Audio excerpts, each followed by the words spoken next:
Sarah, we just have to let our viewers know about the upcoming World Anemia Awareness Day, a global anemia-thon. This will be the largest anemia and iron deficiency event in history. I love that all of us joining the Anemia-THON will raise our hands for blood health. You know how much I love getting my hands up and unlocking my dance moves. And we'll be helping to kick off the Anemia-a-thon at the MyPBM conference. And along with a very exciting team of global leaders on blood health. And our hands will be up, possibly with a cup of coffee. Anyone and everyone who cares about blood health will be joining. So don't miss it. The sign-up form is below.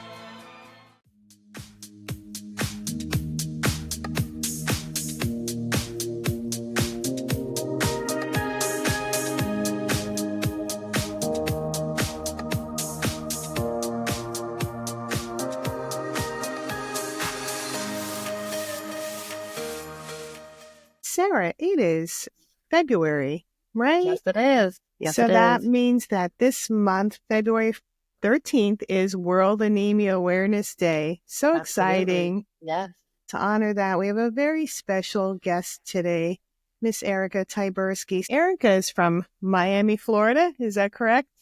That is the Sunshine State, although it might not be so sunny right now. I understand that you were diagnosed with anemia as a child. Yes. And oftentimes I get the question, what even is anemia? What are we talking about? So anemia is characterized by low hemoglobin levels in the blood, and it can be caused by several nutritional deficiencies, can also be caused by blood disorder. In my case, I've had quite a battle with nutritional deficiency and my body's absorption of minerals and vitamins. I can remember back to elementary school, although I think my mother would say I had anemia even earlier than that. It's not totally uncommon that when children are changing from drinking breast milk and formula to switching to cow's milk and food, you might get a picky eater or an eater that doesn't actually want to eat and might rely more heavily on that cow's milk. That can actually cause anemia just from not getting iron from some of that transition to food period. So I would think my mom would say it goes back that far. But from as far as I can remember, I had always felt just a little dizzy all the time in elementary school, a little bit more lightheaded than most. It used to be a bit of a joke because I was quite blonde back then, that I was a dizzy blonde. Yeah. But it actually, I was I'm a little bit more tired, a little bit more pale than most. We found that whenever it ended up escalating to me either passing out or falling down or, something that just brought it to the next level, I would end up going to the emergency room. They would do a blood draw and they would say, okay, well, we're finding that you're anemic. Your hemoglobin level's low. It's 10 or a little bit lower than that. And we should really start addressing this. The way at the time, at least I'll recall one story for you in elementary school. And I don't think I'm alone here. I remember being at PE. We were outside on this concrete floor. There are little spray painted dots on the floor, is signifying your spot, if you will. So all the students run to their spots. I ran to my spot, started looking at it. It's a navy blue spot. And then the whole world just turns navy around it. And with it, I end up passing out. Luckily, I'm already on my knees on the floor. So there was no injuries or anything. But then I wake up and it's a whole ordeal, right? All of your classmates are around you. You've got the PE teachers around you. You go to the nurse. And that signified this was just one of those occurrences that brought me to that emergency room to realize I had anemia. How old were you when these elementary experiences are taking place? So let's see, 3rd grade would put me probably around 8, 9. 8? Yeah. And so they discovered your anemia. Did they discover the cause of your anemia right away? Pediatricians are pretty concerned, and they get concerned quickly because when you're a child and you're going through the stages of life and growth, anemia can actually cause cognitive problems if it's not addressed soon. So I would say pediatricians take it very seriously. The most common cause for them is nutritional deficiencies because we are picky. We're not eating meats. We're not eating leafy greens. we're lucky if we get an apple juice down in the day because we're so distracted and playing. So we start there, and I was able to come up with a plan that would give me more of those irons from lean meats. I had to learn how to like meat when I was younger and supplement my diet. As a kid, it's not always fun to take pills. There's great things on the market today, but even when I was a child, and this was, oh gosh, me dating myself now, 20 plus years ago, they didn't have the fun iron gummies or chewables. I remember trying to swallow my first pill, and it was an iron pill. Oh, Wow. oh, that's awful. This really had an impact on your childhood. Nutrition. So fixing your nutrition and you're now eating meat, did that fix your problem? For a time, your body is in demand of iron and in demand of hemoglobin more so at different points in time. As a child, there are different growth spurts where this is happening. Yeah. And then as a woman, menstruation starts in the teens. And this is a monthly tax on the system. So I guess how I'm answering is yes, for a time, but as the body grows and as the demand changes, there could be acute or even long-term demands from the body that would require you to change the regimen. And I certainly had experiences with that. Moving from elementary school into middle school and high school, I, like all other biological women, had menstruation start. And that regimen was not enough again. So having it flare up and realizing that my iron supplementation had to be a little bit more towards the adult supplements as opposed to kids to really stay on top of it. And having heavy periods didn't necessarily help, but these are just new taxes on the system. And then later in life as well. And trying to fix with diet is just not going to cut it. Yeah. And did you realize that menstruation when you started was going to impact your iron deficiency and anemia? It wasn't obvious for me at the time. Now, thinking about my career and going into biomedical engineering and biology, it seems so obvious. But for a normal middle schooler, I don't think it's discussed as much. And I think, unfortunately, in the last few years, we've had even more political affairs that prevent talking about menstruation even more. So I do think that, we've progressed in a lot of ways in terms of how to treat and how to manage anemia. But now some of these conversations just are becoming more uncomfortable or more taboo. I just don't think that's the direction we should be going for young girls that should understand what's going on. Right. I was motivated to learn about it as I was going through it. So I knew that I wanted to be in medicine since middle school, since I realized, okay, I'm not just dizzy. There is a way to feel good and to have better outcomes and to be more productive. And this is how I have to do it. And there are probably other things that I would be interested in to work on. So honestly, I've known that I've wanted to be in medicine in some capacity since 6th, 7th grade. And then just stayed on the track. And did oral medications always work for you, or did you ever have to utilize intravenous iron? Not always. So if we flash forward towards pregnancy, pregnancy is a whole new ball game. Right. For someone who is trying to manage on their own, it's a brand new tax. I had a different pregnancy experience than most. During pregnancy, it was a whole new ball game for me. We had to do blood draws every single appointment because I was already anemic to start with. The first and second trimesters, you do have this known dip, this known tax on the body that's going to make you more anemic. And then you want to make sure that you are limiting how anemic you are prior to delivery, where you could have more blood loss depending on how the delivery goes, which of course no one knows up until the moment. And so I was not able to keep up with the iron demand without intravenous iron in my second pregnancy. I was taking the tablets religiously and I was making sure to eat. And I will tell you, I did have morning sickness. So it was a difficult time. But my hemoglobin was falling maybe 9, 8.5 in that second trimester. Oh, no. I tried very hard to get it towards 10 before delivering for both of them. Yeah, this is why I'm hanging on here, waiting to see how did you make out when you delivered. So you were 10 when you delivered? I was about 11 for my first and around 10 for my second. Oh, And luckily, everything ended up being okay. But I will tell you, my first delivery was in March of 2020, right before the whole world shut down. First delivery, he had a very large head. He wasn't coming out naturally. So I had a C-section. And I remember being discharged from the hospital with a hemoglobin of 6.9. oh, you So I must have. was very low. And the plan was for me to go back in a week or 2 weeks to be checked because they had already been doing this in the last few months of pregnancy anyway. It's something they're watching. But the world shut down. Yeah. And Yeah. Oh, I wow. actually get to go in for that blood test. Oh, oh my. Yeah, and you must have felt awful on top of it with a hemoglobin that low on a new baby. Oh my goodness. Well, and the scary thing is you don't know whether it's because you are a brand new mom, just gone through this trauma, or if you are very anemic or getting worse.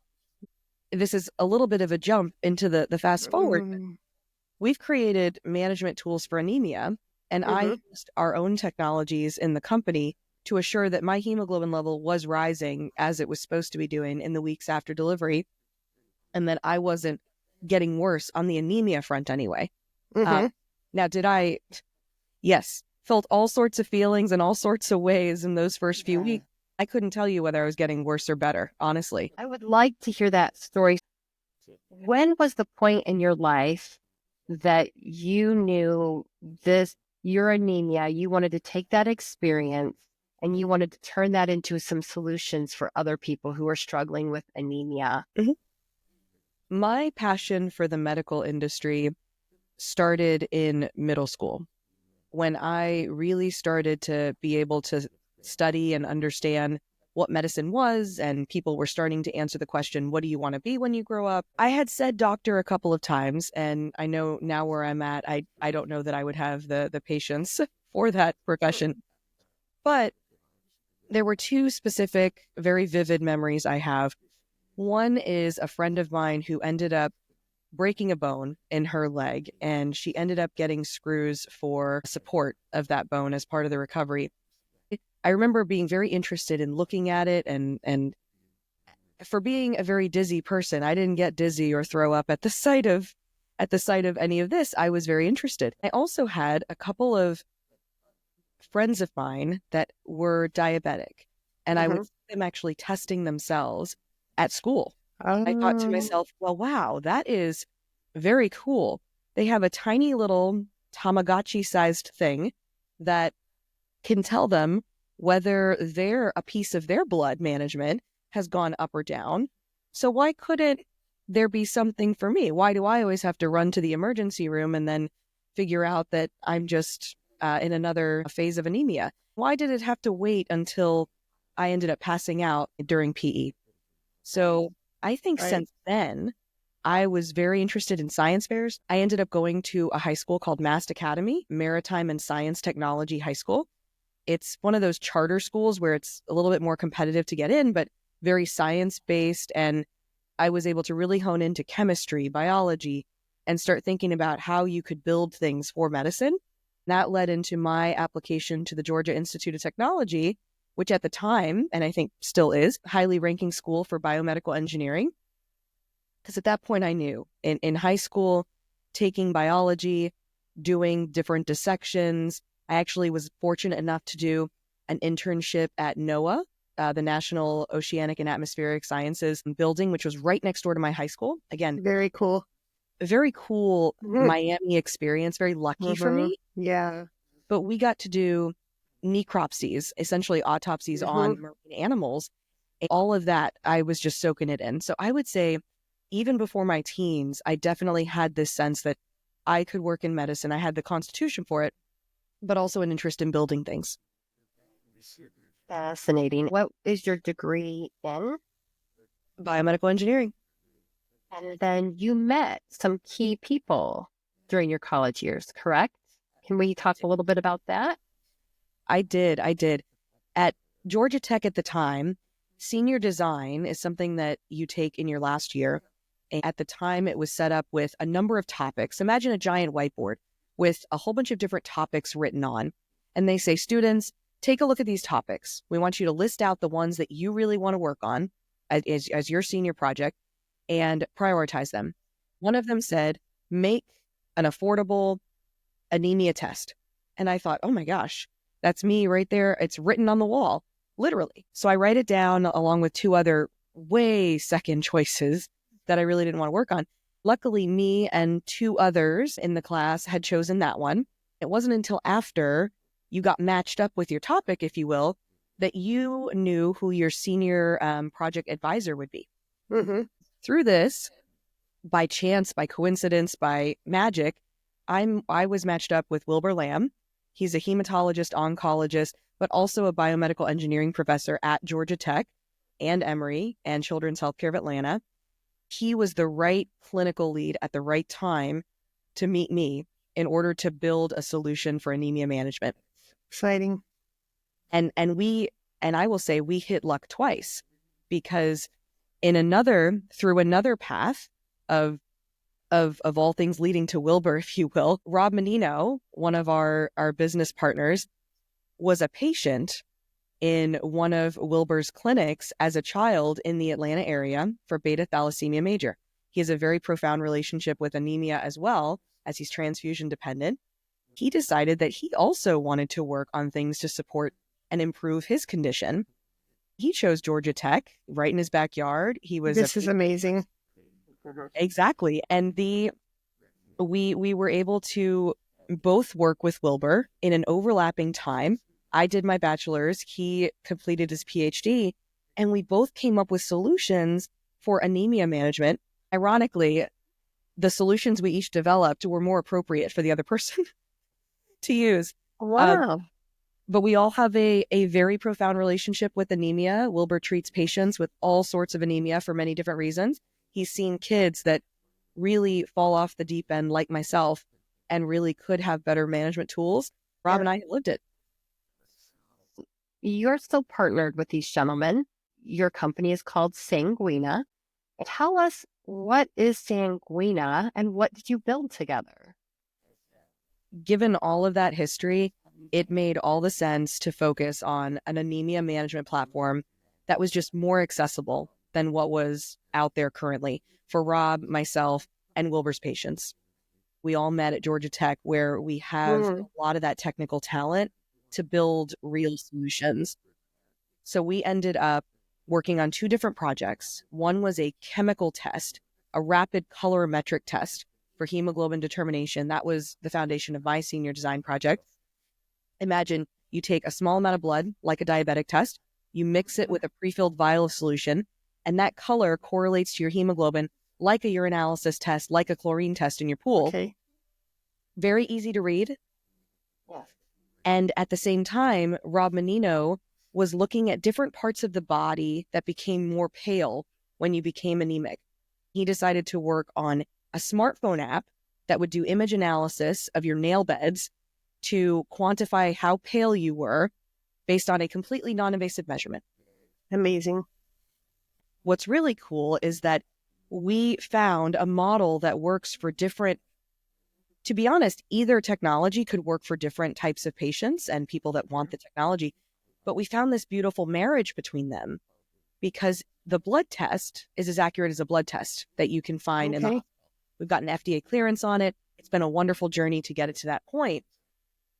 But if you calibrate the app, if you tell the app, here's a blood result, and here's my pallor, this is my baseline, then for people that really want to be tracking more frequently than poking their finger every day or every week, they can then monitor and see how their hemoglobin goes up or down non-invasively. Wow. And so the marriage of our two products really gave us the inspiration behind Sanguina. Sanguina has derivatives from the word blood. At our core, it's all about accessible technology. Yes. We really wanted to push it. And remember, my first project was for affordable, low resource settings. Really wanted to make something that wasn't going to be too complex. You don't need to make something very, very complex in order for it to work. And we were able to do that, spun out the company from Georgia Tech. We've had, again, great people, great timing in order to be able to do that as a true academic spin out story. This is so, there's got to be so many people out there just like you with your same story of growing up and your whole timeline from childhood and pregnancy for you and so on. This has got to be so helpful for others. Like, what feedback have you received on this from people that it's helped manage their anemia? It's been a great pouring of support.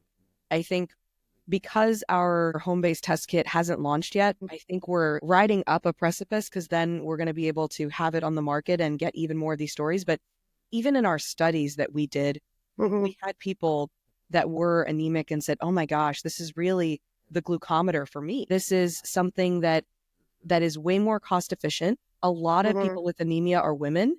They're working moms and caregivers. And we never take the time to invest in our health. Right. So I think, are number one, I think anemia is even more underdiagnosed than we think. I think just recently you're getting some articles that say iron deficiency is way more prevalent than we thought, especially in women in working age groups. And the potential for this to even just say, look, I'm tired. I've had 3 cups of coffee. It's not helping. You know, just give yourself a quick check, treat yourself to a check and know your baseline. See if it's because of this. And if it's not anemia, you should still know, right? Right. Oh, hell yeah. It could be something else. I see this on social media groups that I follow all the time as people are looking for resources and they don't want to be so dependent on their doctor. You know, it takes time to get in. It takes time to go. If it's, yourself, that's one thing. If it's your child, you're working around school schedules and life. And to have something at home that kind of puts the power in your own hands to monitor and see what's going on and when you need to actually use the assistance of your physician is amazing. It's a game changer. A little bit more about the app and then when everything's going to be available. How do people get on a waiting list or how do people access your technology? You can reach out to us at Sanguina. We have social channels, we have LinkedIn, we have our website. The app itself is available on the app stores. So you can download this on the Apple App Store and Google Play. Okay. The version that is live is for iron deficiency and iron deficiency anemia tracking. It's really contextualized for that, and it is available. So go visit your app store, take a look and listen. If you're dealing with anemia because of some other reason, if you don't really know that it's iron deficiency anemia or nutritional deficiency, reach out to us. We are doing a lot of work in different patient groups, different patient advocacy groups to really understand how our technology could help them. We're working with, think sickle cell disease, people that are undergoing cancer treatment. You may have a different baseline. It's important to know what your baseline is at any point in time, but reach out to us. We're happy to give you access to our tool and help understand if it's right for you. Can you tell me the name of the app again? Yes, definitely. So you can find us on the App Store as ANEMO-CHECK Mobile. ANEMO-CHECK is one of our cardinal names, ANEMO check. Okay. And we're very excited to say that we're going to be having a launch of a new app called Ruby.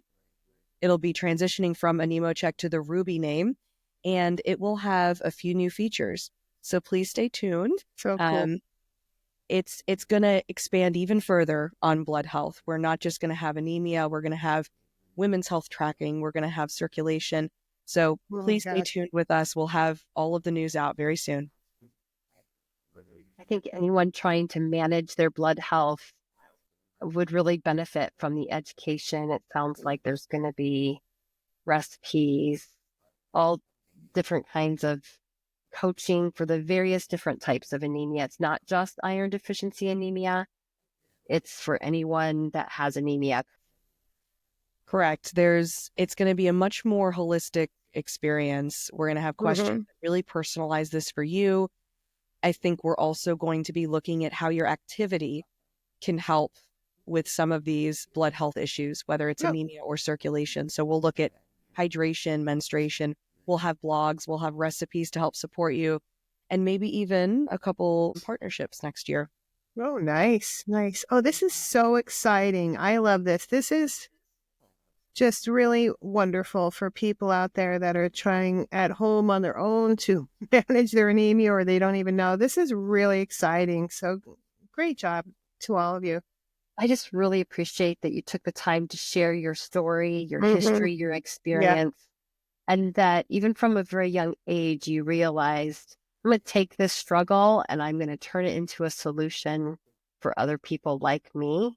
I think that it's truly inspiring, and I am going to be following Sanguina and just looking for all the resources. And even though I don't experience anemia, I haven't yet in my life, I know that there's going to be beneficial information for me. So I really appreciate that.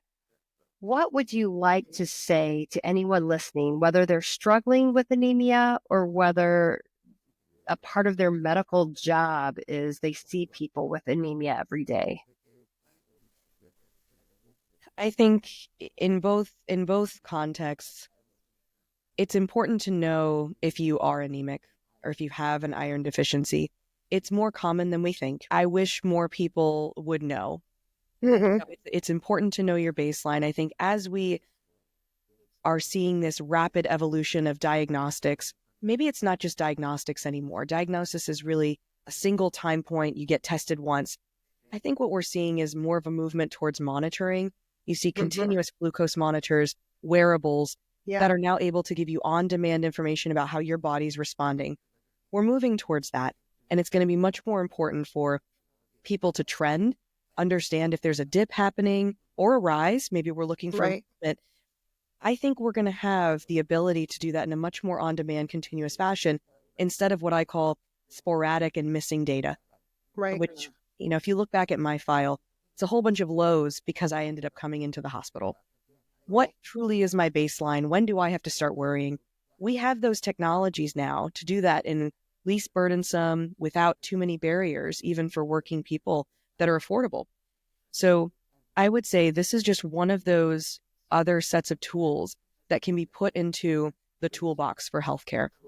And I think especially in women's health, you're going to see that this could indicate potentially things before they start happening.